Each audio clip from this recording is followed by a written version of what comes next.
Guys, thank you for joining me today. I am upping my game of video quality by bringing in props. Look at that.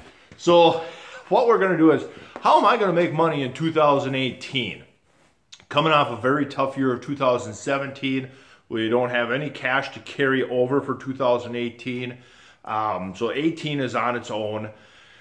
Markets are not looking good, so it's going to be a tough year. So how can we find more money if prices are going down? How can I make more money? And so my prices need to come down, my cost of production.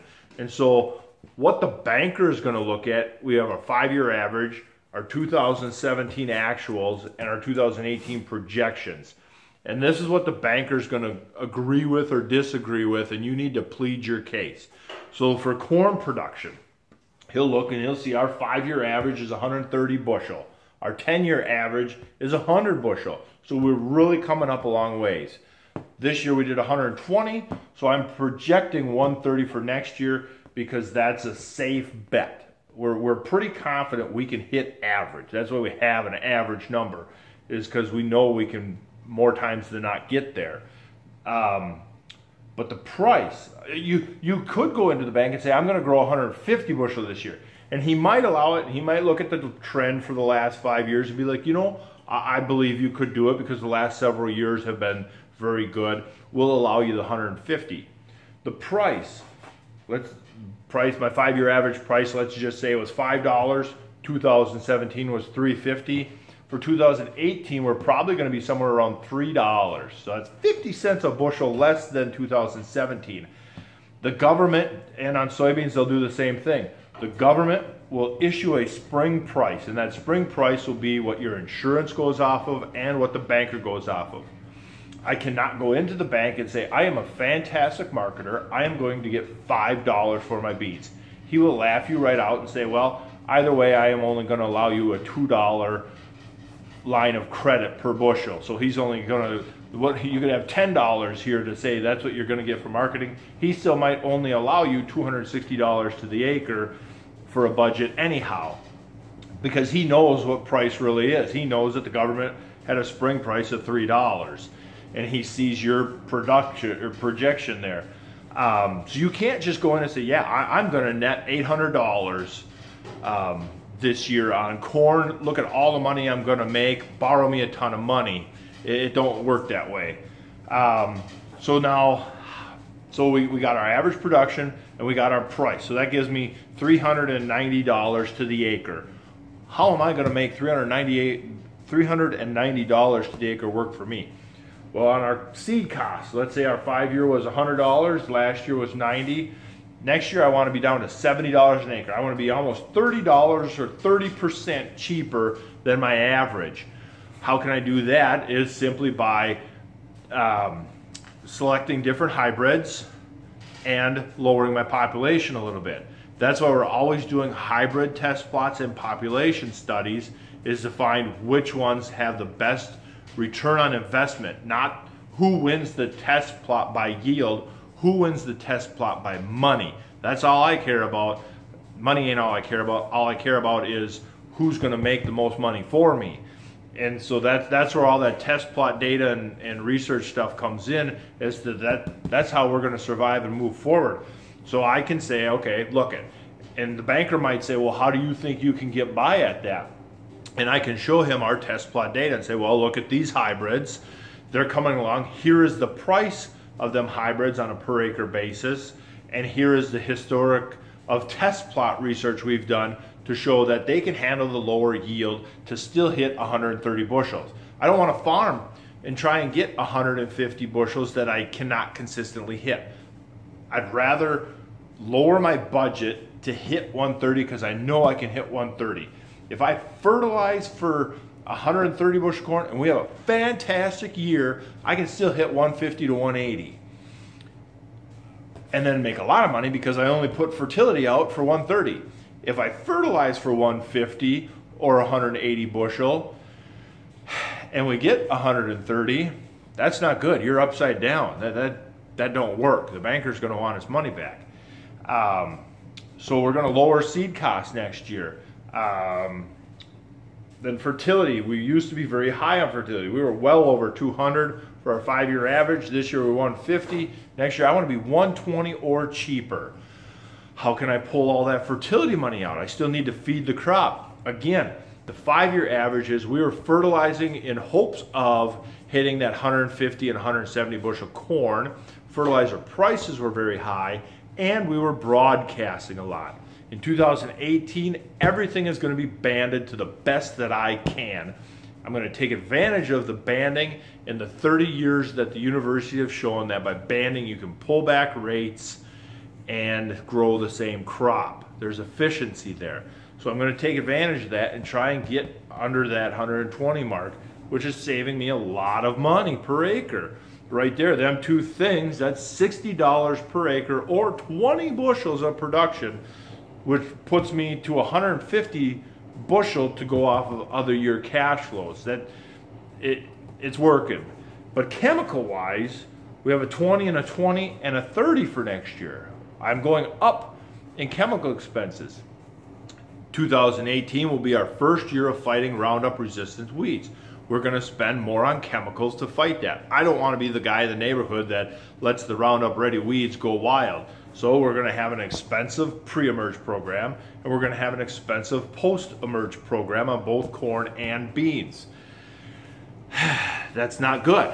That's extra expense. I do not like extra expenses. Our drying costs, we're consistently going down because we're drying ourselves now. So some of that cost, yep, we have equipment costs of our own to pay for that drying system, but at the same time, we're not spending as much for the actual drying. But you're building assets and equity in your own investments and stuff. So there's other tax advantages there and long-term business decisions. But our drying costs are lowering every year a little bit. They move up and down, but for the most part, I always go with the average price on them because it is what it is. Same with trucking. Trucking is 30 cents a bushel. It's been 30 cents a bushel for a number of years, and it's going to be 30 cents a bushel for a couple more years. And so that's what we bank on. There was some years that when we paid custom drying and trucking on a really wet year, we were spending almost $1 a bushel just to get rid of the crop. I mean, that was a tremendous amount of money out of our pocket, gone. So that's why we started building our own drying system, is because that money can come back to us in equity and asset. Equipment costs, I didn't write a number down, but equipment cost has dropped tremendously for us. In 2005, or our 5-year average, we were still doing a lot of full tillage in here. That means a lot of diesel. Our diesel fuel now is less than half of what it used to be because we don't do tillage anymore. Our equipment cost is tremendously less because we're not wearing out that tillage equipment on every single acre. I am just randomly hitting a few acres here and there with tillage equipment. So if I take that 8450 tractor, instead of doing 300 to 400 hours a year, I'm only doing 200 hours a year. That means I'm doubling the expected life, and the 200 hours a year it's doing now are a lot less labor intensive on the tractor, so it should last more than twice as long, which means if I had a projected 5-year replacement cost on that tractor, now in theory I can get 10 years out of that tractor. Just like your car. Your car is going to be paid off this year. You've had it for 5 or 6 years. It's going to be paid off this year. So you were planning this year of trading it in and getting another car and still paying that $500 a month payment.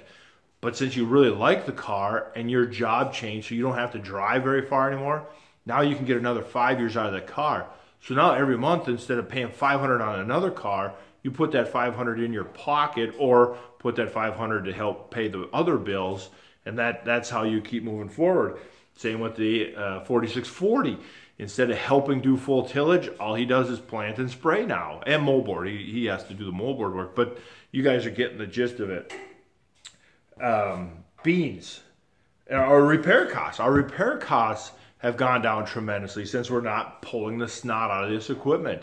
Wear points on the DMI, I mean, that is a lot of dollars per acre. I mean, when each little point is $120 and you go through them on our sand, that large granular soil, it rubs them points dull so fast, so fast. It isn't even funny.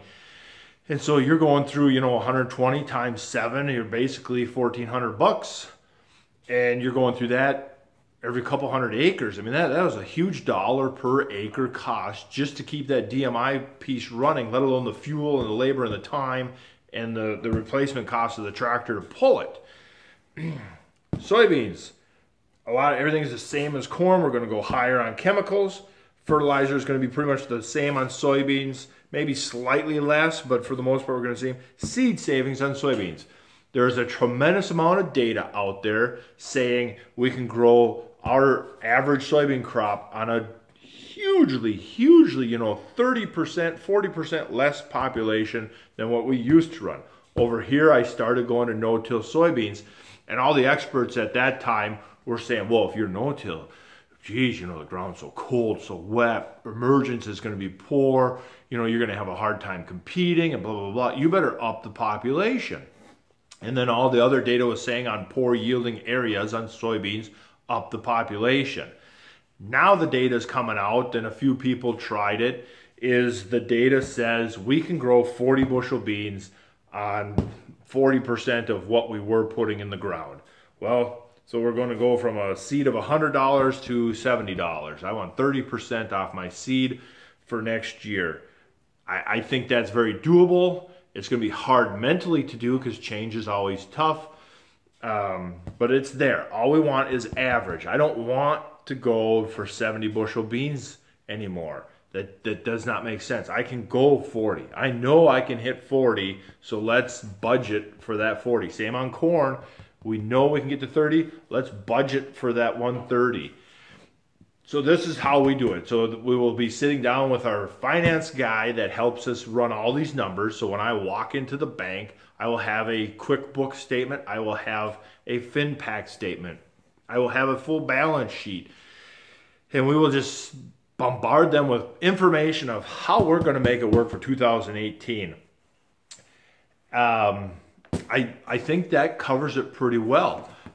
I hope you guys enjoyed the props. I'm always trying to make better videos for you guys. But in all seriousness, 2018 is going to be a very ulcer-causing year if things stay as they are.